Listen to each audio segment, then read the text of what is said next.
Meni sellamaydi. Chunki meni otam ham sellamaydi dedi. Haqiqiy baxtsiz odam ko'chadagi omadsizligini, ko'chadagi badbaxtligini uyiga ham ko'tarib olib keladigan odam. Safar qiladi odam, 5 kun, 10 kun uzoq bo'ladi. Farzandlarini sog'inadi. O'g'lini sog'inadi, qizini sog'inadi. Alloh taolo siz bilan bizni mana shunday qilib yaratgan. Farzandlarimizni yaxshi ko'ramiz, sog'inamiz. Ammo kishi ko'chadagi ishi bilan ovora bo'lib oilasiga vaqt ochmaydi. Bir kunchi shart yig'ishtiring ishni o'lib ketsin.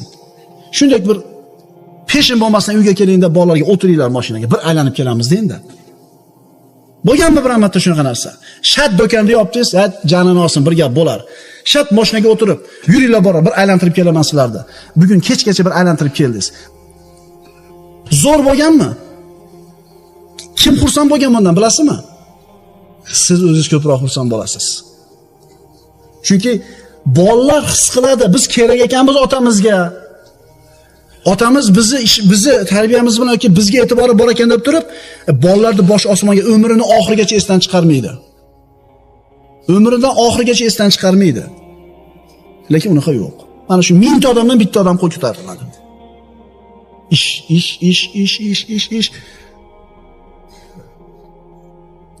To'rtta devorda ichida o'tiribdi. Toza havoga chiqdi, yuguradi, o'ynaydi. Shu oddiy ish bilan bolangizni qalbidan juda bir yuqori joydan joy oldingiz. Va bu qilgan ishingiz dunyoviy ish hisoblanmaydi. Oxirat uchun bo'ladi. Oxirat uchun. Mana qilib ko'ringlar-da. Shart olib borib keling-da, o'zingiz qanaqa saodatni his qilganingizni ko'rasiz. Maza qilasiz. Payg'ambarimiz sollallohu alayhi vasallam siz bilan bizdan ko'ra birodarlar ishi tashvishi ko'p bo'lgan zot. Qarang, risolatni insoniyatga yetish kerak bo'lgan Allohning omonatdori, vahiyning egasi bo'lgan zot uyiga kelardida, 4 oyoqlab turib berardi. Nabiralari Hasan va Husayn yelkasiga minib, payg'ambarimiz ot bo'lib, tuya bo'lib ularni ko'tarib yurardi. Endi qo'l ko'tarib qo'yinglar. Nevaralarni yoki bolalarga shunaqa berib, yelkasida ko'tarib ot bo'lib berganlar. Maşallah. Bunaqalar ko'proq ekan, alhamdulillah. Bu arzonroqda bu. Ish tashab kelishdan ko'ra yengil. Lekin shuni ham qilmagan ekan ko'pchilik. Bor. Dada o'ynaylik deydi. To'rga kirgan bolangiz. Bor deysiz, abar. Olib chiqmayman deysiz. Endi qayoqdan sizni yaxshi ko'rsin bu? Rasululloh sollallohu alayhi vasallam har bitta hayotimizdagi ishda ibrat bo'lgan zot yelkasiga, kuragiga, beliga o'tkazib 4 oyoqlab yurib, tasavvur qiling Muhammad alayhisalomni. Ni'mal jamalu jamalukuma, ni'mal hamalani antuma. Tuyalaringiz naqadar yaxshi tuya va ikkingiz naqadar yaxshi minuvchisizlar deb ko'tarib yurardi. Rasululloh sollallohu alayhi vasallam qo'lida bolasini ushlab turib namoz o'qiganligi haqida rivoyatlar bor. Rasululloh sajda qilib turganida mana shu nabiralardan bittasi kelib yelkasiga o'tirib olganida imom bo'lib o'qiyapti payg'ambarimiz namozda. Rasululloh sajdadan turmasdan turaveradi. Sahobalar turishaveradi sajdada. Uzoq bo'lib ketdi. Shunda sahobalardan bittasi kallan ko'tarib bunday qaraydi. Nima gap ekan deb. Qarasa Rasulullohning yelkasida nabirasi o'tiribdi. Sajda qilgan holida. Nabiram yelkamga minib oldi, to o'zi qonib tushmaguncha dedi, bezovta qilishni xohlamadim deyapti. Qaysi ishda? Namoz o'qiyotganda qaranglar birodarlar, farzand tarbiyasi shunaqa muhim ekanki, Rasululloh namozini nima qilyapti? Cho'zib olsa cho'zib yuryaptiki, lekin nabirasini ko'nglini sindirmayapti. Ya'ni ham biz bolalarimiz yuribdi-da.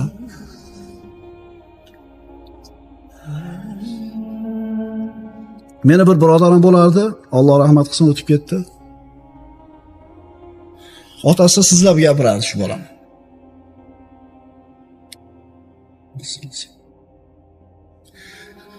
Ko'chada shu birov bilan muomala qilsa, haligi o'ziga uverenniy bola edi, senlasa aytardi.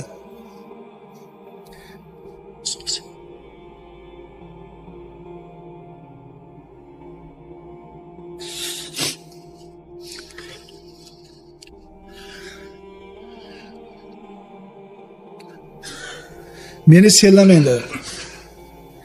Chunki meni otam ham sellamaydi derdi. Alloh rahmat qilsin, solih odam edi. Juda ko'pchilikning hidoyatiga sabab bo'lib ketgan edi. Alloh rahmat qilsin.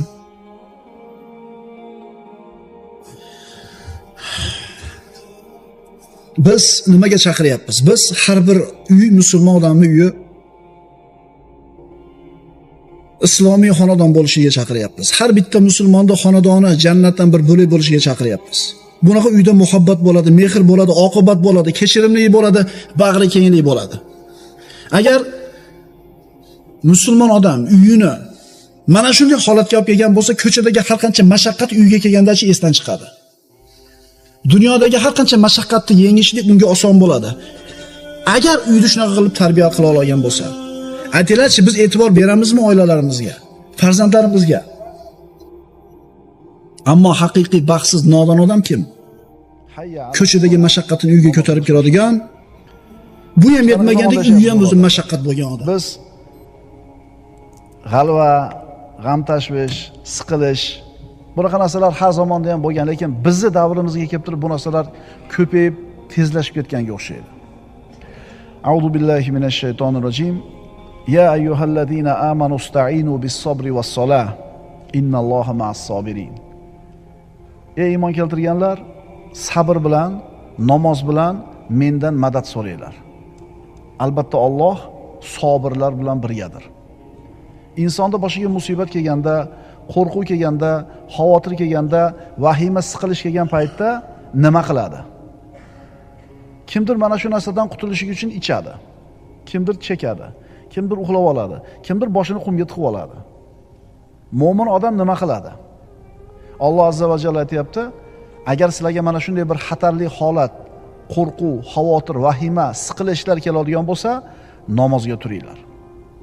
Birodar, agar qalbing torayib ketsa, ishlaring qiyinlashib ketsa, makr ko'payib ketsa, namozga shoshil, namoz o'qi. Agar kunlaring qorong'ilashib ketgan bo'lsa, tunlar o'zgarib ketsa, xavotirdan, qo'rquvdan dunyo ko'zingga keng bo'lib turib ham tor bo'lib ketgan bo'lsa, namozni o'zingga lozim tutgin. Chunki har bitta ishi siz bilan bizga ibrat bo'lgan payg'ambarimiz Muhammad Mustafa sallallohu alayhi vasallam ayni shunday qilar edilar. Qiyinchilikka duchor bo'lib qolsalar, mashaqqatga duch kelib qolsalar, namozga turardilar. Badr kunida chodirda o'tirib Rasululloh sallallohu alayhi vasallam namoz o'qidilar va Robbisiga duo iltijo qilib yolvordi. Alloh taolo Badrda g'alaba berdi. Alloh azza va jalla 1000 ta farishtani tushirdi. Xandaq kunida 10,000 kishilik mushriklarning qo'shini Madinaning shimoliga kelib to'xtadi. Musulmonlar sanog'i oz. 3000 kishi xandaq kavladi. Xandaqni bitirishiga 10,000 kishilik qo'shin kelib to'xtadi xandaqning u tomonida. 10,000 taga 3000 ta. Bu ham yetmagandek Madinaning orqa tomonida turgan Banu Qurayza Rasululloh bilan ahdini buzib xiyonat qilishdi. Orqadan ham xavotir bor, oldidan ham xavotir bor. Mana qo'rquv. Mana shu paytda Rasululloh bilan xandaqni kavlagan 3000 ta odamdan 10,000 taga qarshi 300 ta odam qoldi. Oldi tomonda katta qo'shin, orqa tomonda Banu Qurayzaning xiyonati, ana xatar, ana qo'rquv, ana xavotir. Holat shunday bir tang ediki, bu holatni Alloh taolo o'zi ta'riflab berdi. Astagfirullah. Va izzaghatil absaru va balaghatil qulubul hanajira. O'shanda ko'zlar tinib, yuraklar bo'g'izlarga tiqilib qolgan. Ko'z tinyapti qo'rquvdan.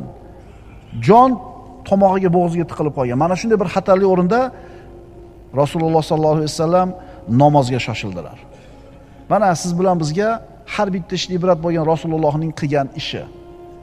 Biz ham hayotda siqilib, to'yib jonimizdan dunyo ko'zimizga torib ketgan bo'lsa, namozga turishimiz kerak. Ahvoling og'irlashdimi, ishing taraylashdimi, namozga shoshil birodar. Rasulullohga ergash, namozga shoshil. Rasulullohga ko'p salovat ayt. Mana shu narsa qalbingga nur olib keladi. Xursandchilik olib keladi, quvonch olib keladi va mushkulingni hal qiladi Alloh inshaalloh. Boyaga biz aytayotgan boshini qumga tiqib olayotganlar, ichayotganlar, ichdi, muammoni unutdi. Xo'p, masligi tarqadi. Muammo hal bo'lib qoldimi? Turibdimi? Astagfirullah. Ya ayyuhallazina amanu ista'inu bis-sabri was-salah. Ey mu'minlar, namoz bilan, sabr bilan namoz bilan Allohdan madad so'ranglar. Agar birodar ustimizga xatar kelsa, xafargarchilikka duch kelib qoladigan bo'lsak, namozda rohat olishimiz kerak. Shunda namoz siz bilan bizni nafsimizni, ruhimizni, jonimizni oromi bo'ladi, xotirjamligi bo'ladi. Inshaalloh g'am tashvishlarni ketishlikdagi eng kuchli bizning qo'limizdagi qurol bu namoz. Chunki payg'ambarimiz sollallohu alayhi vasallam biron ishdan siqilsalar, biron bir ishdan tashvishga tushsalar, alihna bis solati ya Bilal, ey Bilal, bizni namoz bilan rohatlantiring derdi. Ya'ni azon ayting, takbir ayting, namoz o'qiylik, bir maza qilaylik derdi. Bizni namoz o'qishligimiz bilan sahobalarning namoz o'qishligining farqi ham shunda-da. Ular namozga xuddi bir dam olishga yoki bir orom olishlikka, sakinat olishga kelgandek kelishar edi. Biz namozga qanaqa kelamiz? Faraz qiling, tashqari sovuq bo'lib turgan bo'lsa, issiqxonadan chiqqisi keladimi tashqariga? Yo'q. Joningiz issiqda orom oladi. Endi chiqib ketyapsizmi? Demak, ichkarida joningiz orom olmayapti. Namozni tashlab chiqib ketayotganda shu narsa esimizda tursin, birodarlar. Namoz Rasulullohning ko'zlarining quvonchi, saodati va xursandchiligi edi. Agar biz salaf solihinlarning hayotini bir mutolaa qiladigan bo'lsak, nimani ko'ramiz? Ular ham ayni Rasulullohning mana shu yo'lini o'zlariga yo'l deb bilishgan. Musibat kelsa, xatar bo'lsa, itoatkor hollarida namozga shoshilishardi. Shundan keyin ularning aql hushlari o'ziga kelar edi, irodalari tikkalanar edi, himmatlari asliga qaytar edi. Shuning uchun ustingga musibat keldimi, tahorat qil, ixlos bilan namozga tur. Sabr, namoz seni ruhini tinchlantiradi, qalbingga xotirjamlik olib keladi. Mana solatul xavf. Ana shu namoz ham qo'rquv, xavotir bo'lib turgan vaqtda o'qiladigan namozlardan. Mana hozirgi davrni odamlarga qarasak, ya'ni siz bilan bizga qarasak, odamlarning juda ko'pi stressga uchragan. Stress nima? Tushkunlik, vahima, qo'rquv. 21-asrning vabosi stress deydi. Psixologlari ham, tabiblari ham. Stress xotirjamlikni yo'qligi.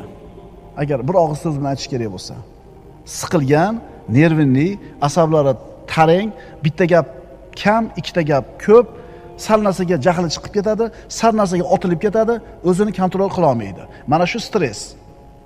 Bormi shu narsa? Sen yashayotgan shahar qancha katta bo'lsa, stressing shuncha katta. Sen qanchalar kichkinaroq shaharda yashayotgan bo'lsang, stressing shunchalar kichkinaroq. Agar umuman shaharda yashamasdan, chekka bir qishloqda, bir tog'da yoki sahroda yashayotgan bo'lsang, mana shu stressing ozroq. O'shuning uchun tolada ishlayotgan, tog'da qo'y boqib yurganlarda havas qilsa bo'ladi. Stress umuman yo'q. Hozirgi odamlar mana shu o'zini ichida to'planib qolgan stressni qanaqa qilib yechadi? Savol, qanaqa qilib yechadi? Ichadi. Chekadi qurug'ini, narkotikini chekadi, sigaretini chekadi, uxlaydi. Shu bilan shu stress yechiladimi? Yo'q. Ular shu qiladigan shu ishlari bilan muammoni unutishga harakat qilishadi.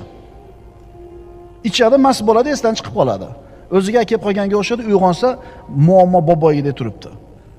Qo'rquvda oldida, xavotirda oldida tuyoq boshini qumga tiqib olgandek, boshini qumga tiqishib oladi. Ularning ishi shunga o'xshaydi. Xo'p, boshini qumga tiqib olding, ichib olding, chekib olding, sayib olding, bir hafta yotding, ichib. Shu bilan mushkula hal bo'ldimi? Yo'q. Tuyoq boshini shunday qumdan chiqarsa, muammo turibdi peshanasida. Mana shunday stress tufayli nafsiy kasallarga mubtalo bo'lgan hozirgi avlod bu stressdan qutulish uchun, bu mushkulalardan chiqish uchun namozga, masjidga shoshilish kerak. Endi qanchasi masjidga kelyapti bu avlodni? Stress sababli asabi tugagan, fe'li tarang bo'lib ketgan, muammolarning ko'pligidan zerikkan va ularda kamayish o'rniga ko'payayotganligini ko'rib, ezilib turgan bu odamlarga, bu zamonda odamlarga masjidga, namozga qaytishlik vaqti kelmadimikin? Allohu akbar dedingiz, takbiri tahrima deyiladi, birinchi takbir. Nima degani bilasizlarmi? Dunyoni hamma so'zi, ishi, fe'li, o'yi harom degani. Namozni takbiri harom qiladi dunyoni, namozni salomi halol qiladi dunyoni. Allohu akbar deganingizda siz tilingizni, ko'zingizni, oyoqlaringizni, hatto harakatlaringizni dunyoga harom qildingiz, ammo hayolingiz hali dunyo bilan. O'shuning uchun bu namoz bizga huzur halovat bermayaptimikin? To'g'rimi? Allohu akbar deyishingizga nimalar keladi hayolingizga? Robbilarni rozi qilish uchun mana shu odamlar yuzlarini masjid tuprog'iga surtish kerak. Bu bilan avvalo o'zini nafslarini mana shu tinimsiz bo'lib turgan azobdan saqlab qoladi. Aks holda tomon bo'lishadi. Aks holda namozga qilib Allohdan bir yordam so'ramasa, mana shu g'am tashvishlari, asablari parchalab tashlaydi bularni. Bu narsaga insonda toqat yetmaydi. Foyda. Boshlar qatib, qalblar bezotalanib, siqilib qolgan holatda xotirjamlikni va osoyishtalikni qalb bilan, xushu bilan o'qilgan namoz beradi. Qalbingiz bilan, xushu bilan o'qiysiz, shu muammolardan qalbingiz qutuladi. Demak, mana shu mashaqqatlardan qutulishning bitta yo'li nima ekan? Namoz ekan. Chunki hamma ish Alloh taoloning qo'lida. Ustingga shu kunda berayotgan ham Alloh taolo. Qaysidir qilgan ishlaringga mukofot qilib berdi qo'sh tirnoq ichida. Endi olib qo'yadigan ham shu kunda Alloh taolo. Alloh muammoingizni hal qilishni xohlaganda, sizni yuragingizni siqib turgan, sizni qo'rqitib turgan, sizni shu muammoga tiqib turgan odam o'zi muammoni yechimini ko'tarib keladi. Agar talab qilingandaqa ibodat qilsak. Inson xushu bilan o'qilgan namoz bor yoki shunday o'qib qo'ygan namozi bor. Inson xushu bilan o'qilgan namozda topadigan xotirjamlikni boshqa hech qayerda topa olmaydi. Qaytarib aytamiz, xushu bilan o'qilgan namozda topadigan xotirjamligini inson boshqa hech yerdan topa olmaydi. Birodar, xotirjamlikni, sakinatni, osoyishtaligini 3 ta o'rindan qidir. Namozda, Qur'on tilovatida, zikrda. Qalbingni xotirjam bo'lishligini 3 ta o'rindan ista. Namozda, Qur'on tilovatida, zikrda. Shu uchalasidan bittasida bo'lasan, senda biz aytayotgan sakinat, saodat bo'ladi. Qaysinisi doimiz bilan birga bo'la oladi? Zikr. Namoz bilan Qur'onga to'xtab o'tirish kerak. Ammo zikr doim. Zikr doim. Agar mana shu uchalasidan topsang, xursand bo'lib yashaver. Agar topolmagan bo'lsang, holing xarob. Eshik yopiq oldingda senda sakinat bo'lmaydi. Eshigini ochishga harakat qil. Yana Nabiy sallallohu alayhi vasallamga ko'p salovat aytishlik ham mushkulalarni hal qiladi, muammolarni yechadi. Birodarlar, Nabiy sallallohu alayhi vasallamga Ubay ibn Ka'b aytdi: "Ya Rasululloh, qiladigan duolarimni qanchasi sizga salovat bo'lsin? Qancha ko'p bo'lsa shuncha yaxshi. 3 dan biri bo'lsinmi sizga salovat? Qancha ko'p bo'lsa shuncha yaxshi. Yarmi bo'lsinmi? Qiladigan duolarim hammasi salovat qoraymi yo yarminimi? Qancha bo'lsa o'zingga yaxshi. Unday bo'lsa, hamma duolarimiz sizga salovatga aylantirib qo'yaman" deganida payg'ambarimiz aytdilar. Unday bo'lsa, gunohlaring mag'firat bo'lishi, g'amingni ketishiga sabab bo'ladi, kifoya qiladi dedilar. Tinmay salovat aytib ko'ring-da. Qalbingiz yashnaydi. Mana shu bir oqsoqollarni ko'rasizlar-da, yuzida nuri bor. Unaqa ilmli emas ko'p ham. Ja, unaqa dushanba, payshanba roza tutavermaydi. Hamma qatori, lekin qarasang doim zikrda yuradi tili. Ana shu zikr nur beradi insonning yuziga. Hayotiga osudalik beradi, sakinat beradi. Zikr. Birodarlar, qaytaylik namozga, zikrga, Allohning ibodatiga. O'zi biz istab topolmayotgan, qo'limizga bir to'lmayotgan dunyoni ham Alloh taolo to'ldirib qo'yadi. Biz boshqa kraniylarga pelamizni tutib yuribmiz-da. Boshqa hovuzlarda suv olamida paqirimizni ko'tarib yuribmiz. Tahajjud namozi. Tunni bir qismini uyg'oq o'tkazishing, birodar, yuragingni xotirjam qiladi, qalbingga sakinat olib keladi. Tunni bir qismida turib qiyomul layl, tahajjud namozini o'qishlik insonni qalbini xotirjam qiladi, unga sakinat olib keladi. Payg'ambarimiz aytadilar, agar banda tunda uyg'onib Allohni eslasa, so'ngra tahorat olib namoz o'qisa, o'zi tetik va qalbi xotirjam bo'ladi. O'zi tetik degani sog'lom bo'ladi jasadi, qalbi xotirjam bo'ladi degani. Kim? Qiyomul layl namozini o'qigan odam. Prichon bu, kechqurun turib uyqudan qolib namoz o'qisa shunaqa bo'ladimi? Seniki bo'lmaydi endi.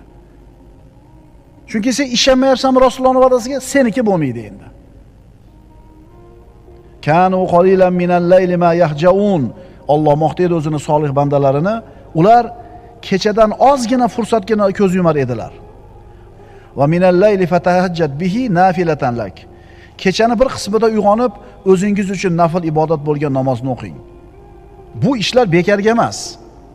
Nabiy sallallohu alayhi vasallam vahiyni olib kelib, da'vatni avvalida ya ayyuhal muzammil qumil layla oyatini illa qolilasi tushmagan. Ey kiyimlarga o'ralgan zot, qumil layla, tunni qoyim qiling. Bir yildan keyin illa qolila degan qismi tushdi.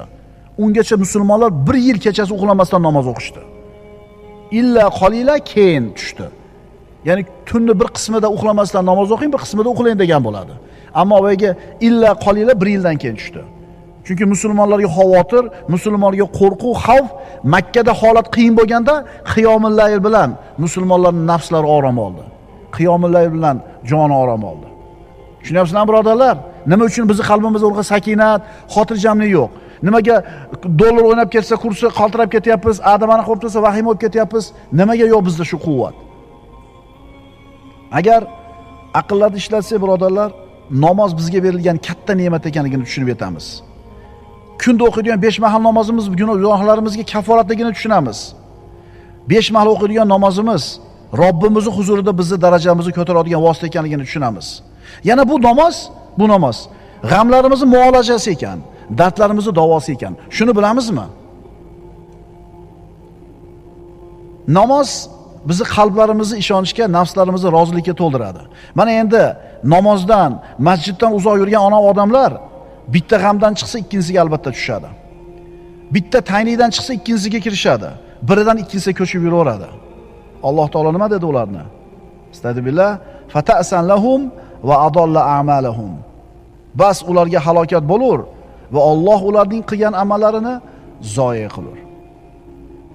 Astagfirullah. Ya ayyuhallazina amanu ista'inu bis-sabri was-salah, innalloha ma'as-sabirin. Ey iymon keltirganlar, Allohdan madad talab qilinglar. Nima bilan? Sabr bilan, namoz bilan. Birodar, boshingga mushkula kelsa, ustingga xavf kelsa, yuraging siqilsa, stress bo'lsang, tezda namozga shoshil. Namozga tur, Robbingdan sabr bilan yordam so'ra.